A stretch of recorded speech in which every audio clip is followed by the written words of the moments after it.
In this episode, we're going to talk about the new Microsoft structure and the culture. So there's been a massive reorganization actually of late with Microsoft, and it's literally in the last couple of months.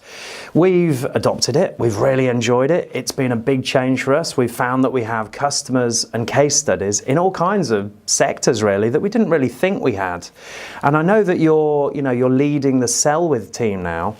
Care to tell us a little bit about the Sell With team and what their daily activities are? Of course, yeah. So we have been through a big change as an organisation, but one of the things I'm trying to reinforce with partners, Chris, is just because we've been through a big change, don't let that affect you too much. Yeah. You're successful for doing the great things that you do, and the changes we've been through is to set ourselves up as a business to take advantage of the massive growth opportunity in the market that there is. And looking at my team moving forward now, so we have a team of channel managers. Both myself and Paul Bolt have channel managers that serve across our customer ecosystem, from the largest customers to the smallest customers. And it's a new role, and those roles are all about connecting our partners to our sales team. So it's truly about selling together and having our account teams really understand what your propositions are, what your solutions are, so that they can position them with their customers. I think that's spot on. I mean, one of the key things for us is that we, from a marketing perspective, we have probably 10 channels that we focus on. One of our channels is seminars and seminars at Microsoft, and actually co-working with Microsoft. So I think moving forward, the Sell With team will be, it's just a great addition to always say we've got a Microsoft dignitary that's going to come and speak about, GDPR or consumption or Power BI, so just another tick in the box to get the customers there and really, buy into the whole, cloud story, so to speak. So moving on from that, actually, interesting that I finished Satya's book while I was on holiday. What did you think? I thought it was pretty cool, actually. It was thought-provoking. It's good to know that Satya plays a lot of cricket. He loves that stuff. But what really came out of it was all about, machine learning, AI, and culture. So empathy for everybody within the marketing space, the Microsoft space, I should say. So can you tell me a little bit about, the culture at Microsoft, how it's changed over the last year, 2 years, and where it's going?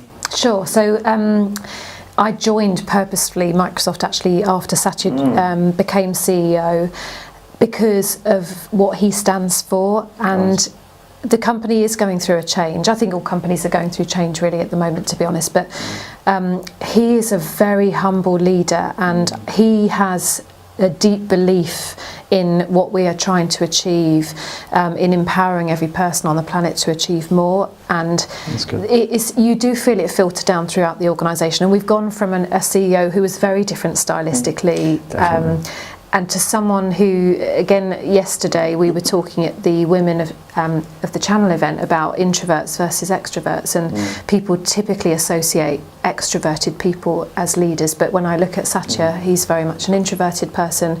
But the passion within our company and the employees for his leadership and his style and encouraging traits like empathy is really important, and you can feel the change within the organisation actually, and people are thriving. I'm just going to delve, that's great to hear, but I'm just going to delve a little bit into women, into IT here, because you mentioned that, and I'm always really trying to get as many women into Tech Quarters as possible, because I think they're just such a great fit, but it's very hard in the technology stratosphere.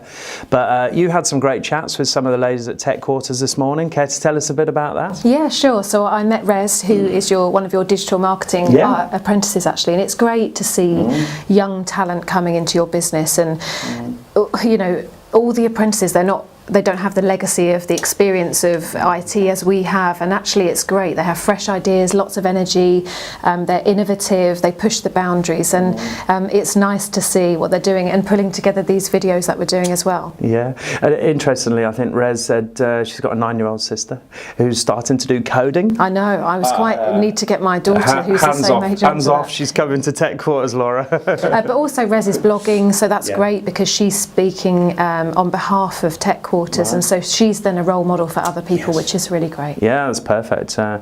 You know, so moving on to, really, we're all partners here in this ecosystem, working very closely with Microsoft, and we all want to be successful. So, you know, we have the new structure now, the build with, you know, the go-to-market, and then of course the sell with teams. But, you know, all those teams are now really getting under the bonnet with lots of partners. But what truly makes a partner successful now? What does it look like? What should we be doing moving forward to be super successful with Microsoft? The partners that we see being most successful are the ones that are differentiating themselves and being really relevant with their customers. Right. So, you know, customers really are looking for guidance from the partners that they're working with, and people that can coach them how to be competitive. You know, how do they have a competitive edge? How do they grow their business? And the more partners can play that consultative role as opposed to reactive to those customers' needs, we see that working really well. And you know, you mentioned GDPR. I know you guys are doing lots proactively with GDPR. There's a compelling event. Customers have to do something, and they need help, and they need guidance and coaching. So partners that are being proactive and making themselves really relevant to customers, but I would also say being clear on what your differentiator is, because trying to be everything to everyone means it's hard to stand out. So building out IP, having a specific industry proposition, packaging things up so that a customer can understand what difference that makes, and talking in their language, those things really make a difference. I'm glad you said that. It really resonates with me. We've just finished our rebranding, and you know, it took years of thinking, what should we do with our product set? And then it took 4 months of going, we've just been doing everything. What we need to do is rationalize it down to 4 key pillars. And we've done that, and our new website has been released, and I think, it looks good. Thank you very much. Yeah, it's bright orange. It's a new colour for us, but I think that kind of works. But I agree with you. I think it's most important to actually do what you do, think about what you do, stick to it, and do that incredibly well. You know, and then shout about it, of course. Yeah, good.